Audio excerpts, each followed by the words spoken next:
আইন অনুযায়ী আমি আইন অনুযায়ী ও বিশ্বস্ততার সহিত আমার পদের কর্তব্য পালন করিব। শপথ নিলেন প্রধান বিচারপতি সৈয়দ রেফাত আহমেদ। বঙ্গভবনে দুই উপদেষ্টাকেও শপথ পড়ালেন রাষ্ট্রপতি। উপস্থিত ছিলেন ডক্টর মোহাম্মদ ইউনূস।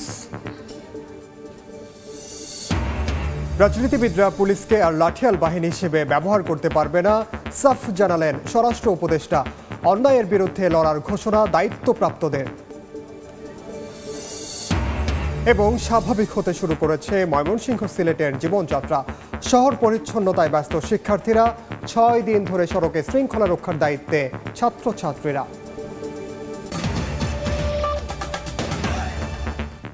আমন্ত্রণ সময় সংবাদের নিয়মিত আয়োজন। বিভাগীয় সময়ে থাকছে সপ্তাহের 7 দিন ভিন্ন ভিন্ন বিভাগের সংবাদ নিয়ে। আজ থাকছে সিলেট ও ময়মনসিংহ বিভাগ, সঙ্গে আছি আমি ওমর ইনাল। বিভাগীয় সময়ের শুরুতেই প্রধান বিচারপতির শপথের খবর। শপথ নিলেন প্রধান বিচারপতি সৈয়দ রেফাত আহমেদ। একই সময় বঙ্গভবনে দুই উপদেষ্টা সুপ্রদীপ চাকমা ও ডাক্তার বিধান রঞ্জন রায়কে শপথ পড়ান রাষ্ট্রপতি। আর ফারুক আজম দেশের বাইরে থাকায় পরে নেবেন শপথ। এ সময় উপস্থিত ছিলেন অন্তর্বর্তী সরকারের প্রধান উপদেষ্টা ডক্টর মোহাম্মদ ইউনূস। সাম্প্রতিক ছাত্র জনতার অভ্যুত্থানে রাষ্ট্রের নির্বাহী ক্ষমতার পালাবদলের পর একই হাওয়া বিচার বিভাগেও। শিক্ষার্থীদের দাবির মুখে বাংলাদেশের 25তম প্রধান বিচারপতি হিসেবে নিয়োগ দেওয়া হয় সৈয়দ রেফাত আহমেদকে।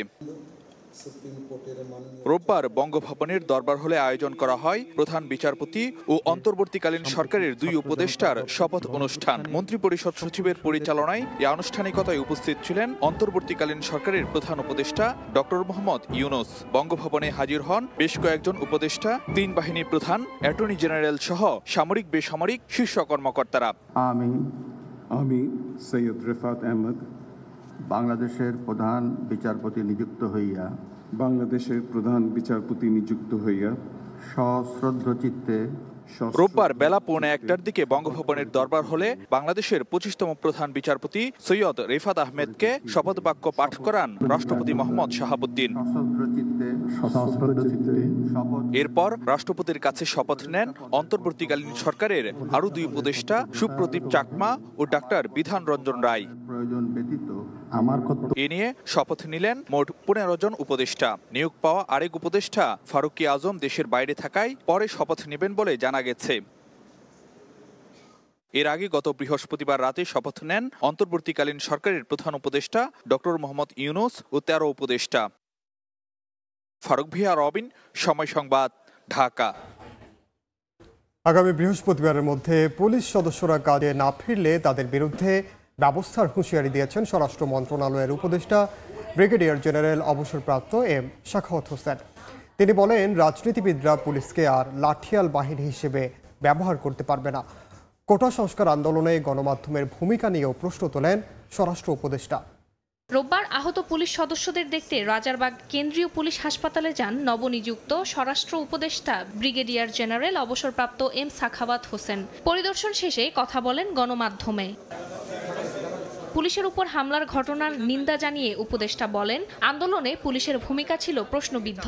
সরকার তাদের লাঠিয়াল বাহিনীতে পরিণত করায় জনগণের ভিন্ন প্রতিক্রিয়া হয়, আর তাই অতি উৎসাহী পুলিশের নির্দেশদাতাদের খুঁজে বের করে শিগগিরই আইনের আওতায় আনার হুঁশিয়ারি দেন তিনি। মারণাস্ত্র দিয়েছে পুলিশের হাতে 7.62 দেখে আমি আশ্চর্য হয়েছি। পুলিশকে এই অস্ত্র দেওয়া ঠিক হয়নি। আমি অত্যন্ত পরিষ্কার ভাষা বলছি, রাজনীতিবিদরা আমাকে পছন্দ করুন না করুন, আই কুডন্ট কেয়ার লেস। এখন রাজনীতি করা এদেশে অনেক ডিফিকাল্ট হবে। পুলিশকে আপনি আর পুলিশ লাঠিয়াল বাহিনীর মতো পরিচালিত করতে পারবেন না। গণমাধ্যমের ভূমিকা নিয়েও কথা বলেন স্বরাষ্ট্র উপদেষ্টা। সঠিক তথ্য উপস্থাপন করে জনগণের সামনে স্বচ্ছতা তুলে ধরার আহ্বান জানান। বলেন, যেসব মিডিয়ায় ছাত্রদের দুষ্কৃতিকারী পরিচয় দিয়েছে সেসব মিডিয়া মালিকদের বিচারের আওতায় আনা উচিত। আপনারা সত্যি ঘটনা তুলে ধরেন নাই। আপনারা যদি ওই সময় সত্যি ঘটনা তুলে ধরতেন যে কি হচ্ছে, তাহলে আজকে পুলিশের এই অবস্থা হয় না। আমরা বারবার বলছেন না না না না কিছু হয় না, কিছু হয় না, কিছু না। বিবিসির থেকে আমি দেখতেছি, কিন্তু আমাদের মিডিয়া দেখাতে পারলো না। সেই মন ইউ, সেই মন তার মিডিয়া ওনার। এভাবে আর মিডিয়া দেওয়া হবে না। বিশৃঙ্খল পরিস্থিতিতে স্থবির হয়ে পড়া পুলিশকে সচল করার চেষ্টা নিয়েও কথা বলেন নবনিযুক্ত উপদেষ্টা। পুলিশের সব দাবি মেনে নেয়ার আশ্বাস দিয়ে কিছুটা সময় চান তিনি। নির্দেশের পরও যেসব পুলিশ সদস্য কাজে যোগ দেবে না তাদের বিরুদ্ধেও ব্যবস্থার কথা জানান তিনি। ফারজানা আক্তার, সময় সংবাদ, ঢাকা। দেশের চলমান সার্বিক পরিস্থিতিকে চ্যালেঞ্জ হিসেবে নিয়ে পরিবর্তনে ভূমিকা রাখার কথা জানিয়েছেন অন্তর্বর্তীকালীন সরকারের উপদেষ্টারা। সমাজে ন্যায় প্রতিষ্ঠার পাশাপাশি নিত্যপণ্যের দাম নিয়ন্ত্রণ সহ নাগরিকদের সুবিধা দিতে তৎপর হবেন বলে জানিয়েছেন কেউ কেউ। শপথ নেওয়ার পর প্রথম কর্মদিবসে সচিবালয়ে এসে গণমাধ্যমে এসব কথা বলেন তারা। বৃহস্পতিবার সন্ধ্যায় শপথ নেয়ার পর দুদিন সাপ্তাহিক ছুটি শেষে প্রথম কর্মদিবসে রোববার সচিবালয়ে আসেন অন্তর্বর্তীকালীন সরকারের উপদেষ্টারা। দায়িত্ব পেয়ে নিজ নিজ মন্ত্রণালয়ে আসার পর কর্মকর্তা কর্মচারীরা ফুল দিয়ে শুভেচ্ছা জানান তাদের। এরপর গণমাধ্যমের কাছে মন্ত্রণালয়ের বিভিন্ন পরিকল্পনা তুলে ধরেন বর্তমান সরকারের উপদেষ্টাগণ। প্রতিশ্রুত পরিবর্তনের লক্ষ্য বাস্তবায়নের কথা জানান সমাজ কল্যাণ উপদেষ্টা। আর সমাজে ন্যায় প্রতিষ্ঠার কথা বলেন পরিবেশ ও বন উপদেষ্টা। আমি আগে পরিবেশ ন্যায় বিচার নিয়ে কাজ করেছি, এখনো পরিবেশ ন্যায় বিচার নিয়ে কাজ করব। প্রত্যাশা হচ্ছে যত তাড়াতাড়ি কাজটা শুরু করা যায়। সামগ্রিক প্রেক্ষাপটটা একটু স্থির হয়ে আসলে কাজটা শুরু করে দেব। ভাবলে সবকিছু কঠিন, ভাবলে সবকিছু সহজ, এর চেয়ে বেশি কিছু বলা বোঝা যাবে না। সিন্ডিকেট চাঁদাবাজি ঠেকিয়ে পণ্যের দাম নিয়ন্ত্রণে কাজ করার কথা জানান মৎস্য ও প্রাণী সম্পদ উপদেষ্টা। এদিকে এতদিন স্থানীয় সরকারের ভুল ধরিয়ে দিতে রিট করেছেন জানিয়ে স্থানীয় সরকার উপদেষ্টা বলেন এবার এ বিষয়ে সরাসরি ভূমিকা রাখবেন। আমার মনে হয় যে অনিয়মের কোনো সুযোগ রাখা উচিত হবে না। আমরা সেটা অবশ্যই এটা দেখব। ইলিশকে রক্ষা করে জিআই পণ্য শুধু না, ইলিশ মাছটা একটা বিশেষ মাছ যেটা একমাত্র বাংলাদেশে হয়। এটা রপ্তানির চাইতে বেশি আমাদের চেষ্টা করতে হবে দেশের মানুষ যেন ইলিশ মাছটা পায়। মিনিস্ট্রির ভুল ত্রুটি নিয়ে হাইকোর্টে রিট করতাম, তো সবগুলি ছিল থিওরিটিক্যাল আসপেক্টে। তো now I am in the area, বা আমি এখন ওই প্র্যাকটিক্যাল ফিল্ডে আসছি। এখন সেটা বুঝতে হবে, বুঝে তারপরে আমার প্ল্যানিংটা ঠিক করতে হবে। শুধু বিভিন্ন মন্ত্রণালয়ে নয়, সারা দেশের চ্যালেঞ্জ মোকাবিলায় কাজ করবেন বলে প্রথম দিনের প্রতিক্রিয়ায় জানান উপদেষ্টারা। প্রসূন আশিস, সময় সংবাদ, ঢাকা। বিভাগীয় সময়ে আরও থাকছে, বন্যার পানি না সরায় মৌলভীবাজারে অনিশ্চয়তার মুখে রোপা আমন আবাদ, রোপণের অনুপযোগী বীজতলা, লোকসান শঙ্কায় কৃষক। অবৈধ বোর্ড মিটিংয়ের মাধ্যমে সময় টেলিভিশনের এমডি ও সিইওকে অপসারণের খবর ছড়াচ্ছে একটি মহল, যা আদৌ সত্য নয়। সময় টেলিভিশনের লাইসেন্স বর্তমান এমডির নামে, সুতরাং তাকে অপসারণ করার সুযোগ নেই। 2009 সালের মে মাসে সময় মিডিয়া লিমিটেড গঠনের জন্য জেলা প্রশাসক কার্যালয়ে আবেদন করেন বর্তমান ব্যবস্থাপনা পরিচালক। সে বছরের সেপ্টেম্বরে মোট 10টি টেলিভিশন চ্যানেল লাইসেন্স পায়। এ সময় তার মধ্যে একটি লাইসেন্স হয় বর্তমান এমডি আহমেদ জুবায়েরের নামে। গঠিত হয় সময় মিডিয়া লিমিটেড নামে একটি কোম্পানি। এক পর্যায়ে প্রতিষ্ঠানটিতে বিনিয়োগকারী হিসেবে যুক্ত হয় দেশের স্বনামখ্যাত শিল্প গ্রুপ সিটি গ্রুপ। লগ্নিকারক হিসেবে তারা বি গ্রুপের শেয়ার হোল্ডার, আর উদ্যোক্তা হিসেবে আহমেদ জুবায়ের ও অন্যান্যরা এ গ্রুপের শেয়ার হোল্ডার। এ গ্রুপ ও বি গ্রুপের যৌথ স্বাক্ষরে সকল ব্যাংক হিসাব পরিচালিত হয়। কিন্তু বর্তমান প্রেক্ষাপটে এমডির উপস্থিতি এবং অবহিত করা ছাড়াই একটি বোর্ড মিটিং ডেকে আহমেদ জুবায়েরকে অপসারণের খবর ছড়িয়ে দেওয়া হয়, যেটিকে অবৈধ মনে করছে সময় মিডিয়া লিমিটেডের কর্তৃপক্ষ। বিষয়টি একজন উপদেষ্টার নজরে আনা হলে তিনি জানান, বর্তমান অন্তর্বর্তী সরকারের আমলে চর দখলের মতো কোনো জবরদস্তিমূলক কাজ করা যাবে না। দু একদিনের মধ্যে সরকারের সব কার্যক্রম স্বাভাবিক ও আরও গতিশীল হলে এসব জবরদখল চেষ্টার বিরুদ্ধে কঠোর ব্যবস্থা নেওয়া হবে বলেও জানান উপদেষ্টা। এদিকে আদালত খোলা মাত্রই কোম্পানির এ গ্রুপ আইনি পদক্ষেপে যাবে।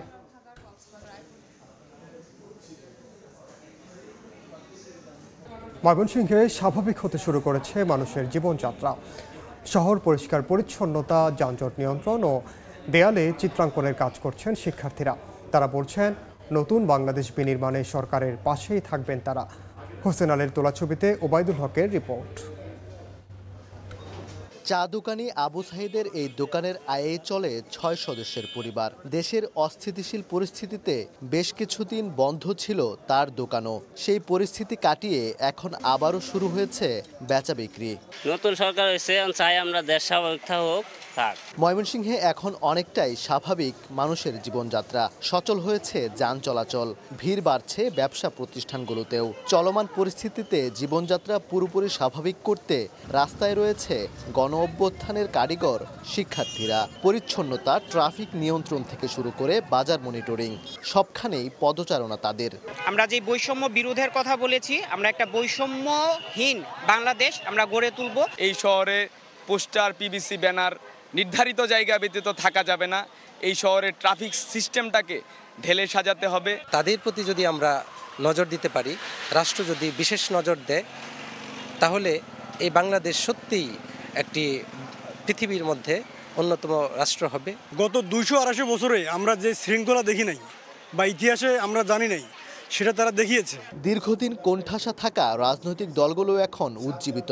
আমরা মনে করি ছাত্র সমাজ যে উদ্দেশ্য নিয়ে তারা এই আন্দোলনটি করেছে, এদেশের স্বাধীনতা, সার্বভৌমত্ব, গণতন্ত্র, বৈষম্যমূলক আচরণ থেকে মুক্তি হওয়ার জন্য, আমরা মনে করি যদি তাদের সেই উদ্দেশ্যেই থাকে, সেই গতিতে থাকে, তাহলে এই দেশকে অনেক কিছু দিতে পারবে। জনগণের ভাষা যেহেতু ছাত্ররা বুঝেছে এবং সেই অনুযায়ী ছাত্ররা এই আন্দোলন করে আজকের যে সফলতা তারা নিয়ে এসেছে, আমি মনে করি প্রত্যেকটা রাজনৈতিক দল সেই ছাত্রদের ভাষা বা জনতার ভাষা বুঝেই তারা সিদ্ধান্ত নেবে।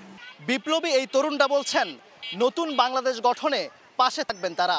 পড়াশোনার পাশাপাশি কাজ করবেন সমাজ তথা রাষ্ট্র সংস্কারেও। ওবায়দুল হক, সময় সংবাদ, ময়মনসিংহ। সিলেট মহানগরের 6টি থানার কার্যক্রম শুরু হয়েছে, তবে কাজ সীমিত রাখা হয়েছে থানার ভেতরে। বিস্তারিত জানাতে এই মুহূর্তে কোতোয়ালি মডেল থানায় আছেন সহকর্মী অপু বণিক। সরাসরি যাচ্ছি তার কাছে। অপু, দেখুন, আমরা এই মুহূর্তে আছি সিলেট কোতোয়ালি মডেল থানায় এবং যেমনটি দেখতে পাচ্ছেন যে আসলে 5 আগস্টের পর থেকে আসলে সব ধরনের কার্যক্রমগুলো কিন্তু বন্ধ হয়েছিল এবং বন্ধ হয়ে যাওয়ার পর থেকেই নির্দেশনা পাওয়ার সাথে সাথে কিন্তু এখান থেকে যে পুলিশের যে সেবাগুলো ছিল, এই সেবাগুলো কিন্তু কার্যতই বন্ধ রয়েছে। গতকাল অবধি পর্যন্ত বন্ধ ছিল। আজকে যেমনটি আপনাদেরকে বলছিলাম, আজকে সকাল থেকে কিন্তু এখানকার যিনি ওসি রয়েছেন, তদন্ত কর্মকর্তা ভারপ্রাপ্ত মোহাম্মদ নুনু মিয়া, উনি আছেন সকাল থেকে এখানে অবস্থান করছেন থানাতে এবং ওনার সাথে আমরা কথা বলেছি। উনি যেমনটি জানিয়েছেন যে আসলে 10 জন 15 জন করে কিন্তু এখানকার সব পুলিশ সদস্যরা কিন্তু এখানে এসে কাজে যোগদান করছেন।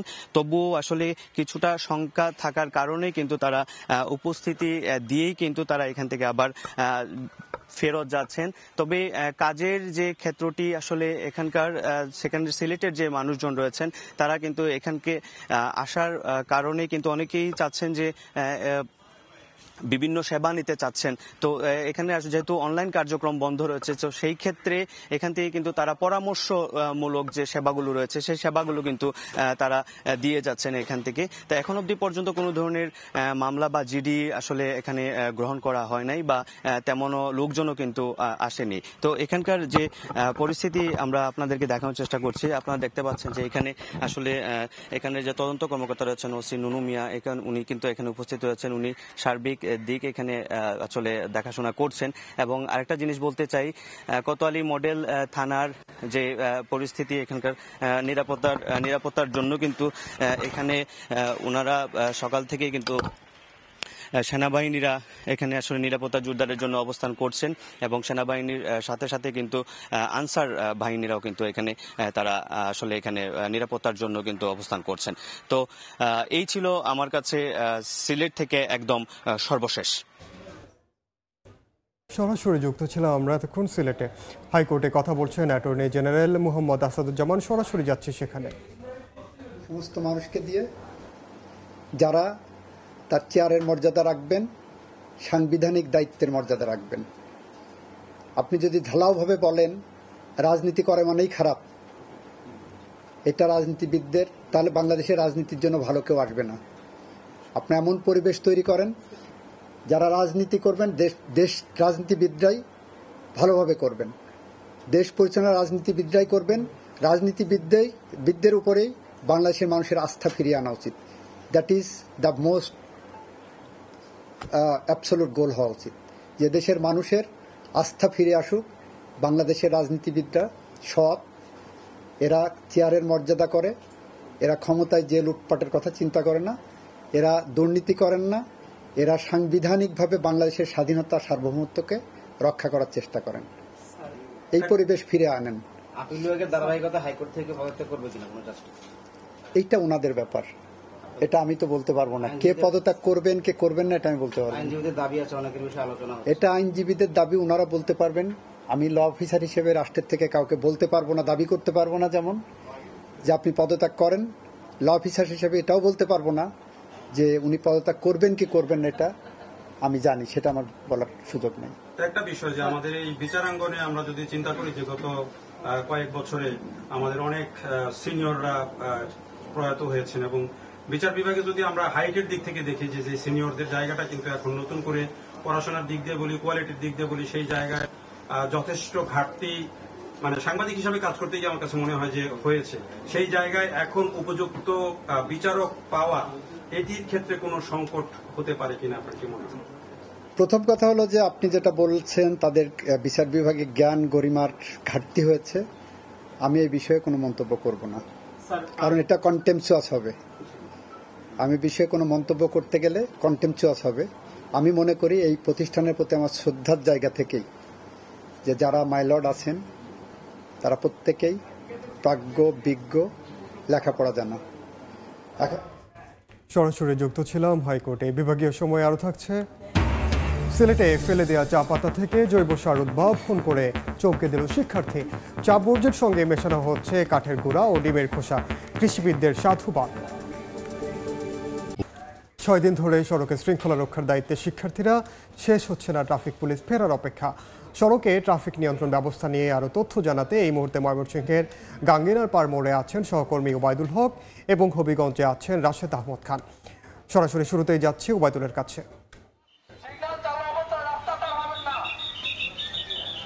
সড়কে এখনো ফেরেনি ট্রাফিক পুলিশের সদস্যরা, তবে ট্রাফিক পুলিশের যে গুরু দায়িত্ব সেটি কিন্তু সুচারুভাবে গত 6 দিন যাবৎ কিন্তু পালন করছে সাধারণ শিক্ষার্থীরা। সড়কের শৃঙ্খলা রক্ষা করতে কিন্তু তারা রোদ কিংবা বৃষ্টি সবকিছুকেই উপেক্ষা করে তারা রাস্তায় রয়েছে, এবং যানবাহন যেন ট্রাফিক আইন মেনে চলে সেই জন্য তারা কাজ করছেন। বিভিন্ন স্কুল কলেজের শিক্ষার্থীরা কিন্তু এই কাজে কিন্তু সকাল 6টা থেকেই যোগদান করেছেন। আজকে যেহেতু সপ্তাহের প্রথম দিন, আজকে যানবাহন বেশি। আমি এখন আছি ময়মনসিংহ নগরের গাঙ্গিনাপার মোড়ে। এই জায়গাটি কিন্তু সবচেয়ে জনবহুল এবং গুরুত্বপূর্ণ একটি স্থান। এখানে এটি বাণিজ্যিক একটা এলাকা। এখানে কিন্তু যানবাহনও বেশি থাকে, রিক্সা, অটোরিক্সা সবকিছুই থাকে। এখানে আনসার সদস্যদের পাশাপাশি সাধারণ শিক্ষার্থীরা কিন্তু এই সড়কের শৃঙ্খলা রক্ষায় কিন্তু তারা সকাল থেকে কাজ করছে, এবং যদি মোটরসাইকেল চালক যারা আছেন তারা যদি হেলমেট নিয়ে না আসায় তাদেরকে সচেতন করা হচ্ছে, এবং মানুষ যাতে আইন মানে সেটিও কিন্তু তারা দেখভাল করছেন। সব মিলিয়ে এখন সড়কের শৃঙ্খলা কিন্তু এখন তারা রক্ষা করে চলছেন, এবং তারা বলছেন যে ট্রাফিক পুলিশ যেন যোগদান করেন এবং তাদের যে দায়িত্ব সেই দায়িত্ব আসলে তারা বুঝিয়ে দিয়ে তারা শিক্ষা প্রতিষ্ঠানে ফিরে যেতে চান। তো এই ছিল ময়মনসিংহের অবস্থা। আমরা এখন চলে যাব হবিগঞ্জে, সেখানে আমাদের সহকর্মী জানাবেন বিস্তারিত। সেখানে আছেন রাসেল আহমেদ খান। সারা দেশের ন্যায় হবিগঞ্জেও সড়কে আইন শৃঙ্খলা পরিস্থিতি স্বাভাবিক রাখতে আমাদের কোমলমতি ছেলেমেয়েরা এখানে মাঠে কাজ করছে। আমরা দেখেছি যে গত 1 সপ্তাহ থেকে হবিগঞ্জে যে কোমলমতি স্কুল কলেজের ছেলেমেয়েরা এখানে এসেছে এবং তারা সড়কের শৃঙ্খলা ফেরাতে তারা দিনভর কাজ করছে, এবং শিফটিং ডিউটিতে তারা আমরা দেখেছি যে অনেকে রাত 10টা পর্যন্ত, 10টা 11টা পর্যন্ত তারা কাজ করেছে। আমরা কথা বলেছিলাম যারা সমন্বয়ক ছিলেন, তারা জানিয়েছেন যে সারা দেশে যে শৃঙ্খলা এখানে পুলিশ এবং ট্রাফিক কর্মবিরতি পালন করছে, যে কারণে সড়কের শৃঙ্খলা অনেকটা ব্যাঘাত ঘটছিল এই শৃঙ্খলা ফেরাতে হবিগঞ্জের যে স্কুল কলেজের ছেলেমেয়েরা আছে যারা আন্দোলনে যোগ দিয়েছিল তারা এই সড়কের শৃঙ্খলার আন্দোলনেও তারা যোগ দিয়েছে। আমরা দেখেছি যে হবিগঞ্জ শহরের যে প্রধান সড়কগুলো এই সড়কের যে প্রধান সড়কগুলোতে তারা এই ডিউটি পালন করছে এবং তাদের এই শৃঙ্খলা ফেরানোর যে উদ্যোগ এই উদ্যোগে সাধারণ মানুষ অনেকটা খুশি এবং আমরা দেখেছি যে যদিও সড়ক পথে তাদের বিভিন্ন ডিউটি এবং তাদের চেক আপের কারণে সড়কে যান চলাচল কিছুটা ধীরগতি হয়েছে, তারপরেও সড়কে যে যানজট এবং অবৈধ যানবাহন চলাচল এবং অন্যান্য যে ব্যাঘাত আছে ব্যাঘাতগুলো তারা সুন্দরভাবেই তারা সমাধান করেছেন। তো আমরা যে সড়কে যে সাধারণ ছাত্রছাত্রীরা যে আন্দোলন করছে তাই এতে খুশি রয়েছে হবিগঞ্জের মানুষ। তো এই ছিল আজকে আমাদের সর্বশেষ। সরাসরি যুক্ত ছিলাম হবিগঞ্জ এবং এর আগে যুক্ত ছিলাম ময়মনসিংহের। ফেলে দেওয়া চা পাতা থেকে উৎকৃষ্ট মানের জৈব সার উদ্ভাবন করলেন সিলেটের সামিয়া রহমান নামে এক শিক্ষার্থী। গেল 8 মাস ধরে ফেলে দেওয়া চা পাতা থেকে জৈব সার তৈরি করেছেন সিলেট আরবি ইনস্টিটিউট অফ বিজনেস অ্যাডমিনিস্ট্রেশনের শিক্ষার্থী সামিয়া। এই অঞ্চলের বিভিন্ন জায়গা থেকে চা পাতা, ডিমের খোসা, কাঠের গুঁড়ো সংগ্রহ করেন তিনি। তার সঙ্গে কাজ করেন 10 জন নারী। তার গবেষণাকে সাধুবাদ জানিয়েছেন কৃষিবিদরা। এই ছিল বিভাগীয় সময়ে, সঙ্গে থাকুন সময়ের।